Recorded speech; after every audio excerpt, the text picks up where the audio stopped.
Hey everyone, welcome back to the channel. Tonight, we're venturing deep into the wilderness, far away from the safety of civilization, far away from help, far away from anything resembling comfort or security. We're talking about camping. For most people, camping is a way to escape the stress of daily life, to disconnect from technology, to experience nature in its purest form. But for the people in tonight's stories, camping became something they wished they could forget.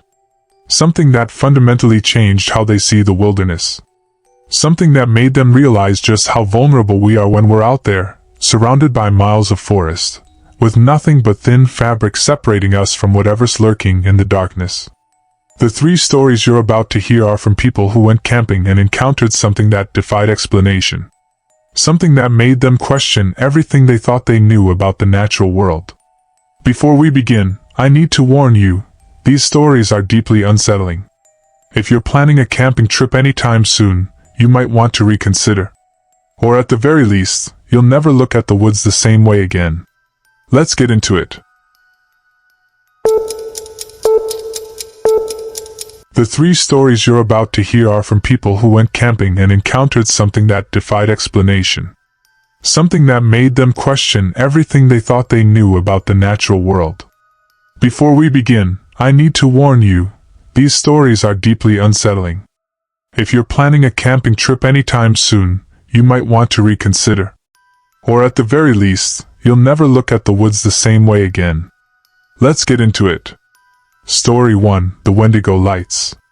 This first story comes from a man named Marcus, who sent me a detailed email about an experience he had while camping in the Boundary Waters canoe area in northern Minnesota.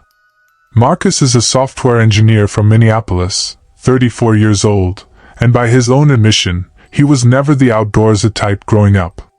But 3 years ago, he decided to challenge himself by planning a solo canoe camping trip, something completely outside his comfort zone. Marcus spent months preparing for this trip. He bought all the gear, watched countless YouTube videos about wilderness survival and camping techniques, studied maps of the area, and even took a wilderness first aid course. He wanted to make sure he was ready for anything.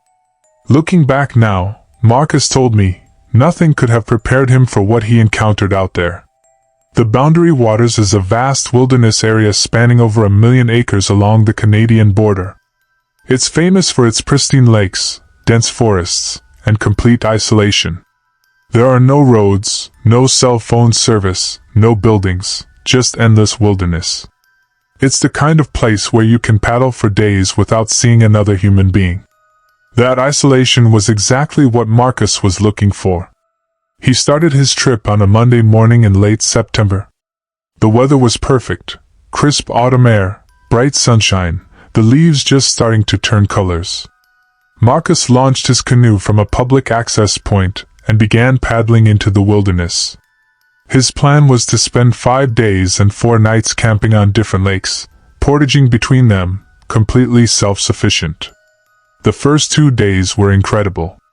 Marcus fell into a rhythm, wake up at dawn, make coffee over his camp stove, paddle for a few hours, stop for lunch, paddle some more, set up camp before dark, cook dinner, sit by the fire, sleep. The solitude was profound but peaceful. He saw loons, bald eagles, even a moose drinking from the shore at sunset. He felt more connected to nature than he ever had in his life. On the third night, everything changed. Marcus had set up camp on a small island in the middle of a lake called Lake 14. It wasn't the lake's real name. In the Boundary Waters, most lakes just have numbers because there are so many of them. The island was maybe 200 yards across, covered in pine trees and granite outcroppings. It was the perfect campsite, elevated ground, good drainage, a clear area for his tent, and a natural fire pit surrounded by rocks. As the sun set, Marcus cooked dinner, freeze-dried beef stroganoff rehydrated with hot water, and sat by his fire, watching the sky turn from orange to purple to black. The stars came out, more stars than he'd ever seen in his life, the Milky Way stretching across the sky like a river of light. The only sounds were the crackling of his fire, the gentle lap of water against the shore, and the occasional call of a loon echoing across the lake. Marcus was just thinking about turning in for the night when he saw the first light. It appeared across the lake, maybe half a mile away, on the far shore. A single point of light, like a flashlight or a lantern, moving slowly through the trees parallel to the shoreline. Marcus's first thought was relief. Another camper. He wasn't completely alone out here after all. He watched the light move for a minute, then raised his hand and waved, even though he knew the person was too far away to see him. The light stopped moving. For a moment, it just stayed in one spot, and Marcus could have sworn it got brighter, like someone had turned toward him and was shining a flashlight directly at his island. Then the light started moving again. But instead of continuing along the shore, it was now moving toward the water. Toward his island. Marcus felt a prickle of unease. Was this person going to paddle over to visit him? At night? That seemed odd. Dangerous, even. Navigating unfamiliar waters in complete darkness wasn't something experienced campers did. But the light kept coming. It was moving across the water now, and that's when Marcus realized something that made his blood run cold. There was no sound. No splashing of paddles. No creak of a canoe. No sound of an approaching boat. Just a light, moving steadily across the black water toward his island, in complete silence. Marcus stood up, his heart starting to race. He grabbed his flashlight and shined it toward the approaching light. "Hello?" he called out, his voice sounding small and uncertain across the water. The light stopped. It was about 100 yards offshore now, hovering above the water at roughly the height a person would hold a flashlight if they were standing in a canoe. But there was no canoe. No boat. Just a light, suspended in the darkness above the black water. Marcus's mouth went dry. He swept his flashlight beam across the water, trying to see what was carrying the light. But his beam wasn't strong enough to reach that far. All he could see was that single point of light, unmoving, like it was watching him. "Who's there?" Marcus called again, louder this time. His voice echoed across the lake and died in the surrounding forest. No response. Just a light, hovering in the darkness. Then, slowly, the light started moving again. Not toward the island anymore, around it. Circling. Moving in a wide arc, always staying about 100 yards offshore, going around and around Marcus's island. Marcus turned in place, following the light with his eyes as it completed a full circle. Once. Twice. 3 times. Each time, it maintained the exact same distance, the exact same height above the water, moving at the exact same steady pace. His rational mind was trying to find explanations. Maybe it was a drone with a light attached. But there was no sound of motors or propellers. Maybe it was some kind of optical illusion, a reflection of his campfire on the water? But the light was too bright, too consistent, and it was moving in a way that no reflection would move. After the 4th circle, the light stopped. It was directly across from Marcus's campfire now, the 2 lights facing each other across the black water like sentinels. And then, as Marcus watched in growing horror, a 2nd light appeared. Then a 3rd. Then a 4th. Within the span of 30 seconds there were 7 lights arranged in a perfect line, all hovering above the water, all the same brightness, all completely silent. They hung there in the darkness like a string of pearls, unmoving. Marcus felt his legs start to shake. This wasn't natural. This wasn't possible. But it was happening right in front of his eyes. Then the lights began to move. But not together, independently. They started weaving between each other, crossing paths in complex patterns, moving faster than any human could paddle. They danced across the water like choreographed performers, swooping and diving, coming together and splitting apart, all in complete silence. Marcus wanted to run, but there was nowhere to go. He was on an island in the middle of a lake, surrounded by miles of wilderness. His canoe was pulled up on the shore, but the thought of getting in it, and paddling away with those lights out there terrified him more than staying put. The lights performed their dance for what felt like hours but was probably only 10 or 15 minutes. Then, all at once, they stopped.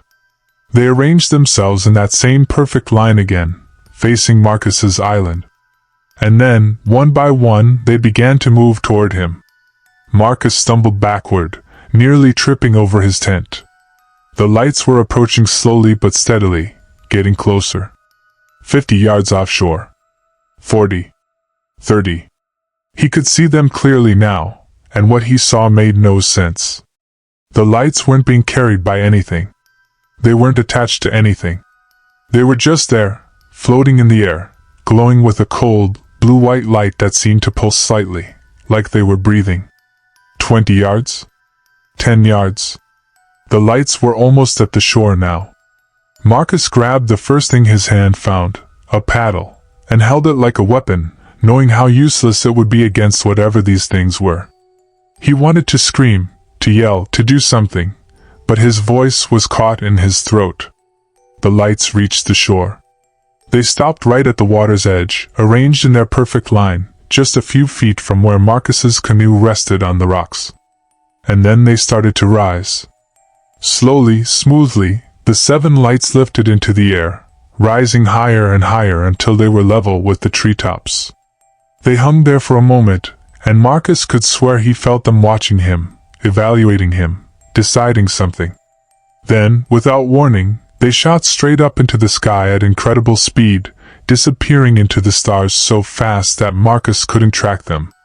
1 second they were there, the next they were gone, leaving nothing but darkness and the sound of Marcus's ragged breathing. He stood there for a long time, paddle clutched in his hands, staring up at the sky, waiting for the lights to come back. But they didn't. The night was peaceful again. The loons called across the water. A light breeze rustled the pine trees. Everything was normal, as if nothing had happened. Except Marcus knew it had happened. His hands were shaking. His heart was racing. His whole body was drenched in cold sweat. He didn't sleep that night. He sat by his campfire, feeding it constantly to keep it burning bright, his back against a tree, watching the sky and the water for any sign of the lights returning. He kept his paddle next to him, his knife in his hand, though he knew there would be any use against whatever he'd seen. When dawn finally broke, Marcus packed up his gear in record time. He didn't bother with his normal morning routine, no coffee, no breakfast, no leisurely breaking down of camp. He just stuffed everything into his dry bags, loaded his canoe, and started paddling. He didn't follow his original route. He headed straight for the nearest exit point, paddling harder than he'd ever paddled in his life. It took him 8 hours of non-stop paddling, including 2 portages where he practically ran with his canoe and gear, to reach the public access point where he'd started. By the time he got there, his arms were like jelly, his back was screaming in pain, and he'd worn blisters into his hands. But he didn't care. He loaded his gear into his car and drove away without looking back. Marcus told me he spent months researching what he'd seen. He found stories online from other people who'd seen similar lights in the Boundary Waters and other wilderness areas in northern Minnesota and Canada. Some people called them Wendigo Lights, after the malevolent spirit from Native American mythology. Others thought they were UFOs or some kind of natural phenomenon that science hasn't explained yet.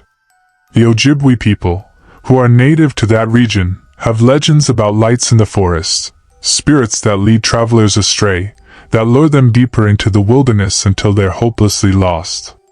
Some of these spirits are considered tricksters.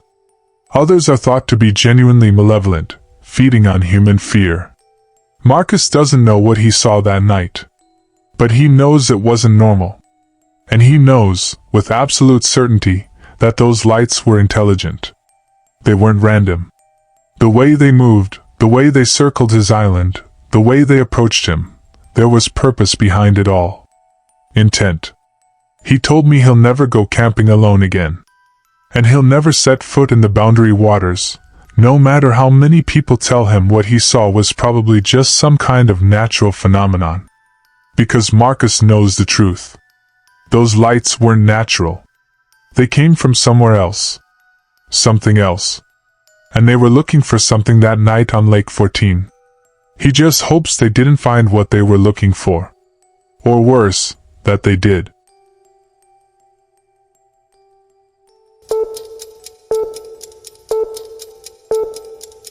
This next story comes from two sisters, Emma and Claire Sullivan, who experienced something terrifying during what was supposed to be a fun weekend camping trip in Oregon's Coast Range Mountains. Emma was 26 at the time and Claire was 23. They'd grown up camping with their family and considered themselves experienced outdoors women. But what happened at Blackwood Canyon tested everything they thought they knew about wilderness safety. It was early October, about 18 months ago. Emma and Claire had both been going through stressful times. Emma was dealing with a difficult breakup, and Claire was struggling with the pressure of her first year of law school. They decided to take a long weekend and go camping together, just the two of them, to decompress and reconnect as sisters. They chose Blackwood Canyon, a remote area in the Coast Range that Claire had heard about from some law school friends who were into hiking. It was about a 3-hour drive from Portland, followed by a 2-mile hike into the camping area. The canyon was known for its old-growth forest, pristine creek, and relative lack of crowds. It was exactly what they needed: solitude, nature, and a break from their problems. They arrived at the trailhead around 2 p.m. on Friday afternoon. The weather was overcast but dry, typical for October in Oregon. They loaded up their backpacks and started hiking into the canyon.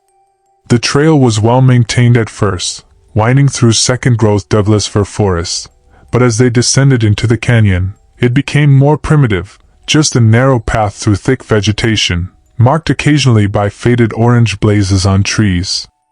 The deeper they hiked, the more the character of the forest changed. The trees became enormous, old-growth cedars and firs that had been standing for hundreds of years.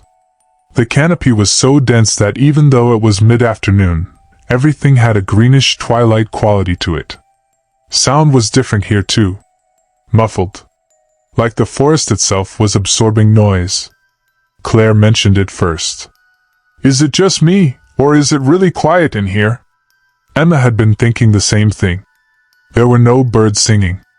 No squirrels chattering. No insects buzzing. Just the sound of their footsteps and their breathing and the distant rush of the creek somewhere below them. "Old-growth forests are like this," Emma said, trying to sound confident. "Less understory means less habitat for small animals. It's normal." But it didn't feel normal. It felt wrong. Like they'd crossed some invisible boundary into a place that didn't want them there. They reached the camping area around 4 p.m. It was a large flat area beside the creek, with a stone fire ring and a few logs arranged as seating.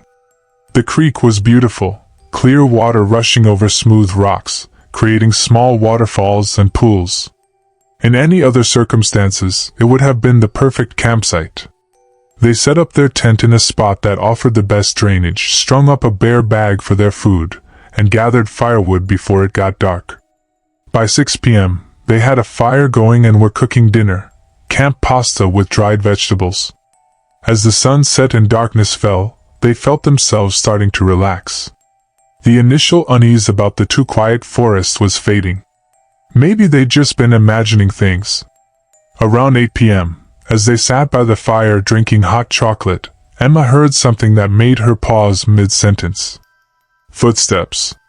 Not animal footsteps, human footsteps. Heavy boots crunching on the trail, coming from the direction they'd hiked in. Getting closer.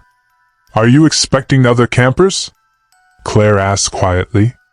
Emma shook her head. The camping area was remote enough that they'd assumed they'd have it to themselves. And who would be hiking in this late? It was pitch dark outside the circle of their firelight. The footsteps continued, steady and unhurried. They sounded like they were coming from just beyond the edge of their camp, maybe 30 or 40 feet away, hidden in the darkness of the forest. "Hello?" Emma called out. "Is someone there?" The footsteps stopped immediately. Emma and Claire waited, listening. After a long moment, Emma called out again. "We're camping here. Just wanted to let you know. There's plenty of space if you need a spot." Silence. Then the footsteps started again. But instead of coming into their camp or moving past it, they seemed to be circling around them, staying just outside the reach of the firelight. Claire grabbed Emma's arm. "What's going on?" "I don't know," Emma whispered. She raised her voice again. "If you need help, we have extra supplies. You can come closer. We can see you better by the fire." The footsteps stopped again. For about 30 seconds, there was complete silence. Then they heard something that made both sisters' blood run cold. A voice. A man's voice, coming from the darkness. "Help me." It was distant, weak, like someone injured or exhausted. And it came from the opposite direction from where the footsteps had been. Emma and Claire looked at each other, both thinking the same thing. If the voice was coming from over there, then what had been making the footsteps? "Where are you?" Emma called toward the voice. "Are you hurt?" "I'm lost," the voice called back. "I've been wandering for hours. I saw your fire." This triggered Emma's wilderness first aid training. A lost hiker in the dark could be in serious trouble. Hypothermia, injury, dehydration. "Stay where you are," she called. "I'm going to come toward you with a light. Keep talking so I can find you." She grabbed her flashlight and started to stand up, but Claire gripped her arm hard. "Don't," Claire said. Her voice was shaking. "Something's wrong. He might be hurt," Emma said. "We have to help him." "Then why is he staying out there?" Claire pointed into the darkness.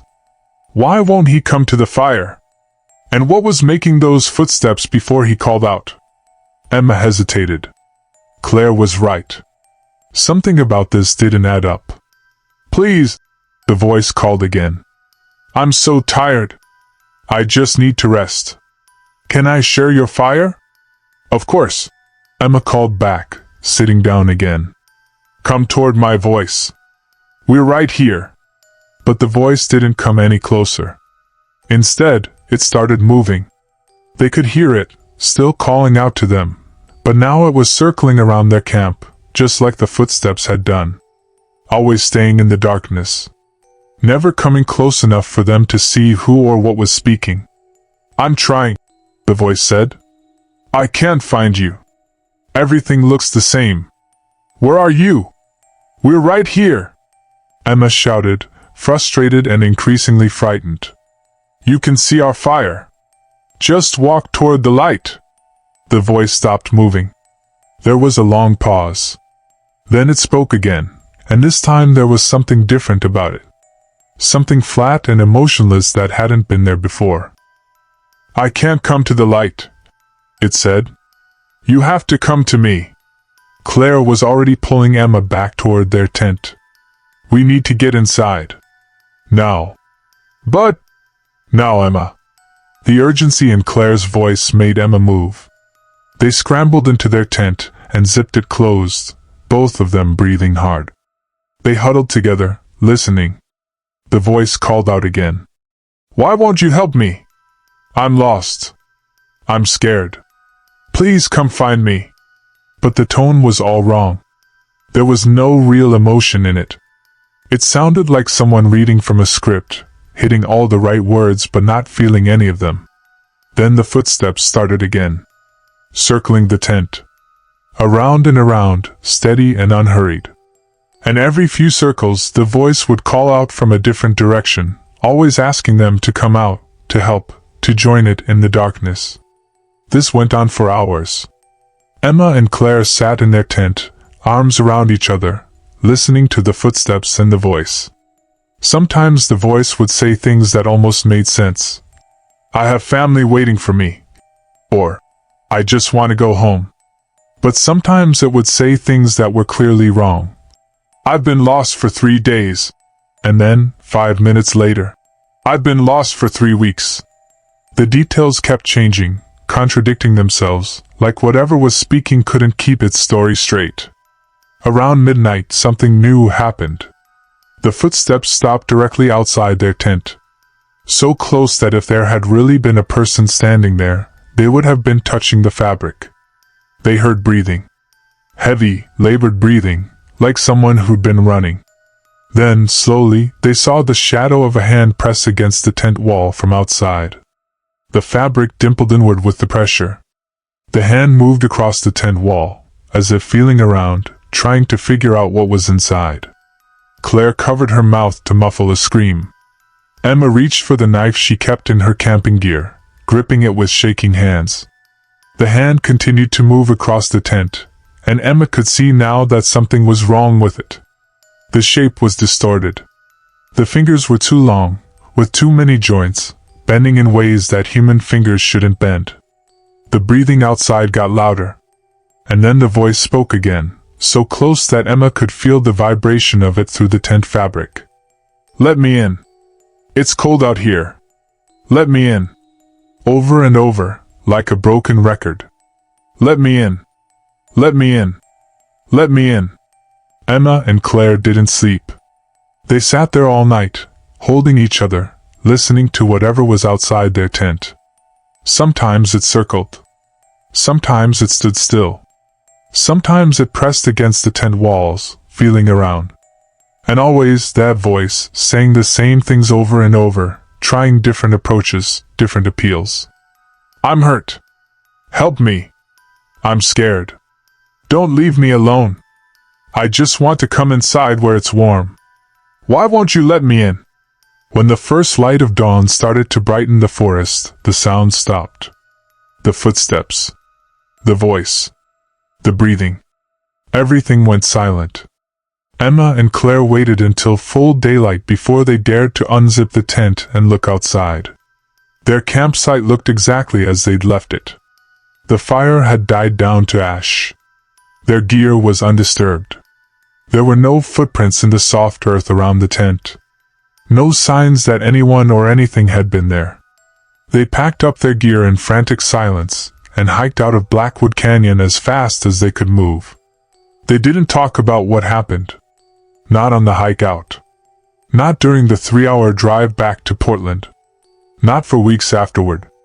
Finally, about a month later, Claire did some research. She found a forum for backpackers and wilderness enthusiasts where people shared unusual experiences in the outdoors. She posted their story anonymously, asking if anyone had experienced anything similar. The responses came flooding in. Dozens of people reported nearly identical experiences in different forests across the Pacific Northwest. Always the same pattern, footsteps circling the camp, a voice calling for help but never approaching the light, something pressing against the tent in the darkness. Always in old-growth forests. Always at night. Always leaving no physical trace. Some people called it a Wendigo, though that's traditionally a creature from Eastern Native American mythology, not the Pacific Northwest.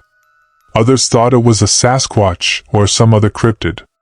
A few people suggested it might be a mimic, something that copies human voices and behaviors to lure prey. The local Native American tribes in that area, the Kalapuya and the Malala, have legends about forest spirits. Entities that live in the old-growth groves, that resent human intrusion, that try to lure travelers off paths and into the deep woods where they're never seen again.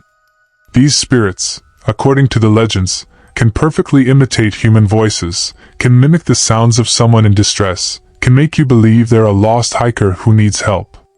The legends say that if you follow the voice, if you leave the safety of your camp and walk into the darkness toward it, you'll never find your way back. The forest will confuse you, turn you around, lead you in circles until you're hopelessly lost. And once you're lost, once you're alone and vulnerable, that's when the spirit reveals its true nature. Emma and Claire never went back to Blackwood Canyon. In fact, they haven't been camping together since that night. The experience fractured something in their relationship, not because they blamed each other, but because being together reminds them both of those hours in the tent, listening to something inhuman pretending to be human, trying so hard to convince them to come outside. Emma told me the worst part wasn't the fear she felt that night. It was afterward, in the following weeks and months, when she'd be walking alone at night or lying in bed in her apartment, and she'd hear it again. That voice. Calling her name. Asking her to help. Always just at the edge of hearing, like it was still out there somewhere, still trying. Her therapist says it's PTSD, that her brain is replaying the trauma. But Emma isn't so sure. Because sometimes, when she hears the voice, she looks out her window, and she sees something standing at the edge of the street light's glow. Just a shadow. Just a shape that could be a person but isn't quite right.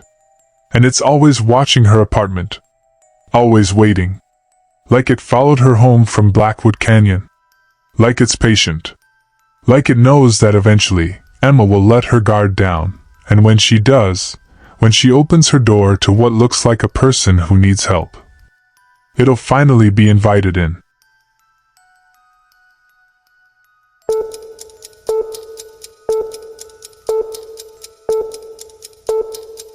This final story comes from a man named David Reeves, a 41-year-old high school teacher from Phoenix, Arizona. What happened to David and his teenage son during a camping trip in the Superstition Mountains is something that still haunts them both, even 3 years later. David sent me a 20-page email detailing the experience, and after video calling with him and his son Nathan to verify the details, I can tell you that both of them are still genuinely traumatized by what they went through. David had been taking Nathan camping since Nathan was 6 years old. It was their special thing, their father-son bonding time. Every year, they'd plan at least 3 camping trips: spring break, summer vacation, and fall. They'd been all over Arizona, from the Grand Canyon to the Painted Desert to the countless remote areas scattered throughout the state. 3 years ago, Nathan was 15, and David decided they were ready for a more challenging trip. They chose the Superstition Mountains east of Phoenix, specifically an area called Paranormal Canyon. The Superstitions are famous for their rugged terrain, extreme heat, and the legend of the Lost Dutchman's gold mine. They're beautiful but unforgiving. People die out there every year from heat exhaustion, dehydration, and getting lost. David and Nathan started their trip on a Saturday in March, when the weather was still relatively cool. The plan was to hike 4 miles into the canyon, camp for 2 nights, and then hike back out on Monday. David had done extensive research, plotted their route on GPS, packed extra water, and made sure Nathan understood the seriousness of desert hiking. The first day went perfectly. They reached their intended camping spot, a sheltered area beneath a large rock overhang with a seasonal creek nearby. By mid-afternoon, they set up camp, explored the area, and watched the sunset paint the canyon walls in shades of orange and red. As darkness fell, they made dinner and sat by their small fire, talking about school, about Nathan's interest in joining the debate team, about normal father-son stuff. Around 9 p.m., they heard voices. Multiple people talking, laughing, coming from somewhere up the canyon. David was surprised. They thought they were alone out here, but he wasn't concerned. The Superstitions were popular with experienced hikers and campers. Other people being nearby actually made him feel more secure. "Sounds like a group," Nathan said. "Should we go say hi?" "Let's wait," David replied. "If they camp near us, we'll meet them in the morning. No need to bother them now." The voices continued for about an hour, then faded into silence. David and Nathan went to sleep in their tent around 10:30, both tired from the day's hike. David woke up suddenly at 2:47 a.m. He knew the exact time because he checked his watch immediately, that instinct that something was wrong pulling him out of sleep. The inside of the tent was pitch black. Nathan was still sleeping soundly beside him. Then David heard it. A voice outside the tent. A man's voice, professional and authoritative. "Hello in the tent. This is Ranger Mitchell with Arizona State Parks. I need you to exit your tent and speak with me immediately."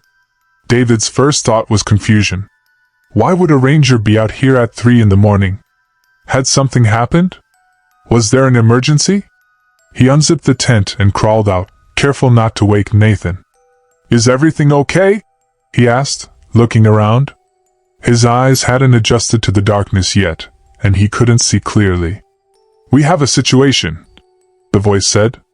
It was coming from about 10 feet away, near their campfire ring.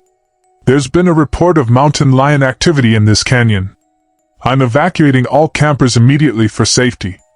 As David's eyes adjusted, he could make out a figure standing there. The man was wearing what looked like a ranger uniform, tan shirt, dark pants, wide-brimmed hat. He had a flashlight in his hand, but he was pointing it at the ground rather than at David, so his face was hidden in shadow. "A mountain lion?" David asked, immediately thinking of Nathan. "How close? Have there been attacks?"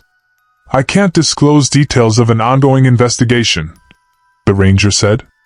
That struck David as odd phrasing, but he was too concerned about the threat to think much of it. "I need you to gather your belongings and follow me back to the trailhead immediately. We're evacuating the entire area." Something in David's gut told him this wasn't right. He'd been camping in Arizona for years and had never heard of nighttime evacuations for mountain lion sightings.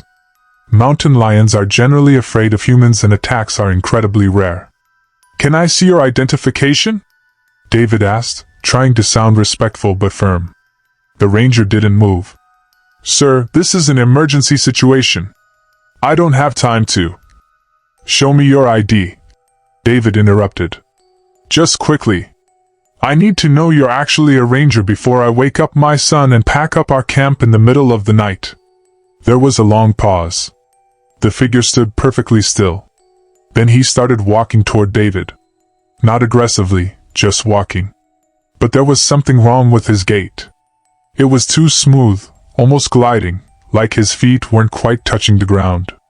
David took a step back toward the tent. "Stay there. Just show me your ID from where you are." The figure stopped. And then David heard something that made his blood run cold. Another voice. Coming from back in the tent. "Dad?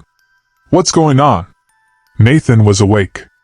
And at the same moment Nathan spoke, David realized something horrifying. He'd been talking to this ranger for several minutes, and he never once heard the sounds that should accompany a person standing in a canyon at night. No breathing. No shifting weight. No small movements. Just a voice, perfectly steady, coming from a figure that was too still, too silent. "Nathan, stay in the tent," David said, not taking his eyes off the figure. "But there's someone." "Stay. In. The. Tent." The figure tilted its head, and David could swear he heard something that sounded like satisfaction in its voice when it spoke again. "Your son should come out too. The mountain lion could attack the tent. You'll both be safer if you come with me now." "We're not going anywhere," David said. His hand found the tent zipper, and he started backing toward the entrance. "If you're really a ranger, you can radio for backup and we'll wait here until they arrive." The figure stood motionless for another moment. Then it started walking again, circling around the tent, always staying about 10 feet away. And as it moved, David could finally see it clearly in the moonlight. The uniform was wrong. The color was too dark, almost black instead of tan. The hat was the wrong shape, too wide, too flat. And now that David was looking closely, he could see that the figure's proportions were off. The arms were slightly too long. The torso was slightly too narrow. Like something had put on a ranger costume but didn't quite understand how human bodies worked. "There is no mountain lion," David said quietly. "Is there?" The figure stopped moving. When it spoke again, all pretense of being helpful was gone from its voice. It was flat. Emotionless. Almost mechanical. "You need to follow me. You need to come with me now. It's not safe here." "Where would you take us?" David asked, though he was terrified of the answer. The figure pointed toward the dark canyon behind it. Away from the trail. Away from civilization. Into the deep wilderness where the Superstition Mountains became a labyrinth of canyons and dead ends where people got lost and died every year. "That's not the way to the trailhead," David said. "It's a shortcut," the figure said. "I know these mountains. Trust me." David dove into the tent. Nathan, we need to go. Right now. What about the ranger? That's not a ranger. They could hear footsteps outside, circling the tent. Faster now. And then the voice again, but this time it was different. This time it sounded exactly like David's voice. Nathan, come outside. We need to leave. Come with me to safety. Nathan's eyes went wide. Dad, that's... I know. Don't listen to it. We're going to pack up just the essentials and we're going to run for the trail. Stay right next to me. Don't look at it. Don't listen to anything it says. They worked with frantic speed, stuffing their sleeping bags into their backpacks, grabbing water bottles and the GPS. All the while, the footsteps continued outside, and the voice, sometimes sounding like a ranger, sometimes sounding like David, sometimes sounding like Nathan's mother who died of cancer 2 years earlier, called to them, tried different approaches, different appeals. Nathan, honey, it's Mom. I'm here. I'm alive. Come out and see me. Nathan started crying. That's not her. That's not Mom. I know, buddy. I know. Just focus. We're almost ready. When they finally burst out of the tent, the figure was standing right there, just a few feet away. Close enough that David could finally see its face. It had no face. Just smooth skin where features should be. But as David watched in horror, the skin rippled and shifted, and suddenly there was a face, his own face, staring back at him with his own eyes. Nathan, it said in David's voice. I'm your real father. That thing in the tent was the imposter. Come with me. Nathan grabbed David's hand, squeezing so hard it hurt. Let's go, Dad. Please. They ran. Didn't follow any trail, just ran toward where David's GPS said the main path was. Behind them, they could hear footsteps. Not running. Just walking at that same steady, unhurried pace. But somehow keeping up with them, no matter how fast they moved. And the voice continued calling after them in the darkness. Sometimes it was the ranger. Sometimes it was David. Sometimes it was Nathan's mother. And sometimes it was voices they didn't recognize, saying things in languages they didn't understand. They ran for 2 hours through the dark canyon, stumbling over rocks, crashing through brush, following the GPS coordinates back toward the trailhead. Several times they had to stop to catch their breath, and each time, within seconds, they would hear those footsteps approaching, would see that figure emerging from the darkness, always wearing someone else's face, always speaking in someone else's voice, always trying to convince them to stop running, to follow it back into the deep canyon. When they finally reached the trailhead parking lot at dawn, their truck was the only vehicle there. They threw their gear in the back and David drove away so fast he nearly crashed on the winding mountain road. Nathan was hyperventilating in the passenger seat, and David himself was shaking so badly he had to pull over twice to compose himself before he could continue driving. They filed a report with the Arizona State Parks Department. Told them everything that happened. The ranger who took their statement looked uncomfortable. I'm going to be straight with you, Mr. Reeves. You're not the first people to report something like this in the Superstition Mountains. Especially in Paranormal Canyon. We get a handful of reports every year about a fake ranger who appears at night, tries to lead people off the established trails. What is it? David asked. The ranger shrugged. I don't know. Neither does anyone else. We've never found any physical evidence, no footprints, no abandoned ranger uniforms, nothing. Some people think it's a person playing pranks, but that doesn't explain how they always know names, or how they can imitate voices so perfectly. The Apache people who lived in these mountains have stories about shapeshifters, about spirits that can take any form, that try to lure travelers off paths and into the deep desert where they're never found. He leaned forward, his voice dropping. My advice? Don't go back there. Ever. Especially not at night. And tell anyone else you know who camps in the superstitions, if a ranger shows up after dark and tells you to follow them away from the established trails, don't do it. Real rangers don't conduct nighttime evacuations. We don't show up alone in remote campsites at 3 in the morning. And we definitely don't lead people into the wilderness where there are no trails. David and Nathan never went camping in the Superstition Mountains again. In fact, they've only been camping one time since that night, and it was at a crowded RV park with dozens of other families and bright security lights. The solitude and isolation they once loved now terrifies them. Nathan, who's 18 now and graduating high school this spring, told me that he still has nightmares about that night.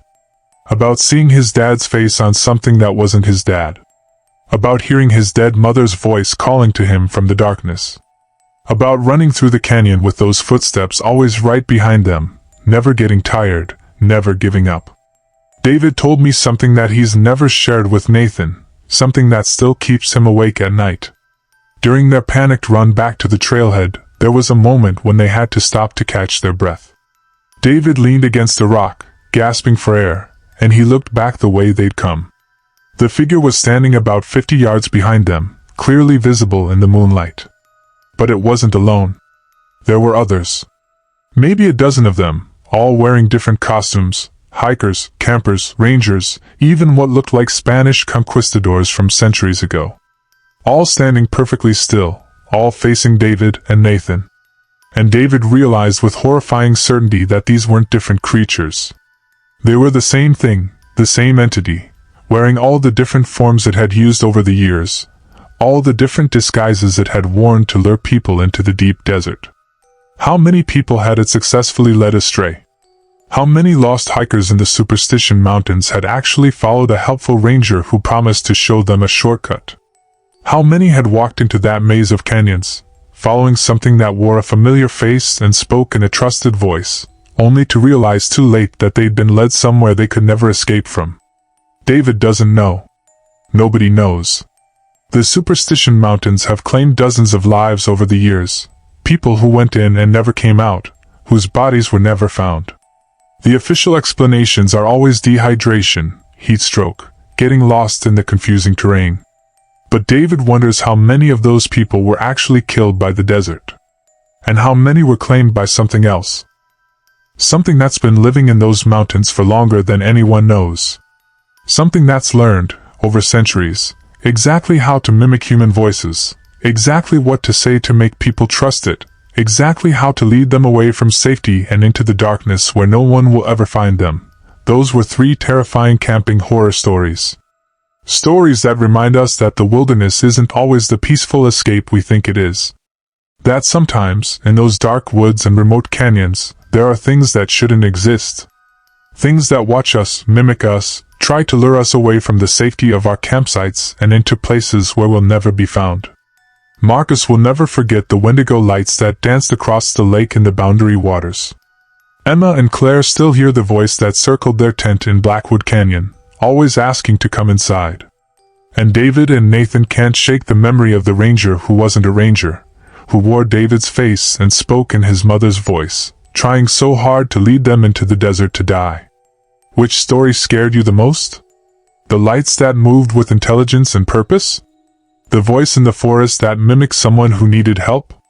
Or the shape-shifting entity that's been claiming lives in the Superstition Mountains for centuries? Comment below and let me know. And if you enjoyed these stories, make sure to subscribe for more true horror stories every week.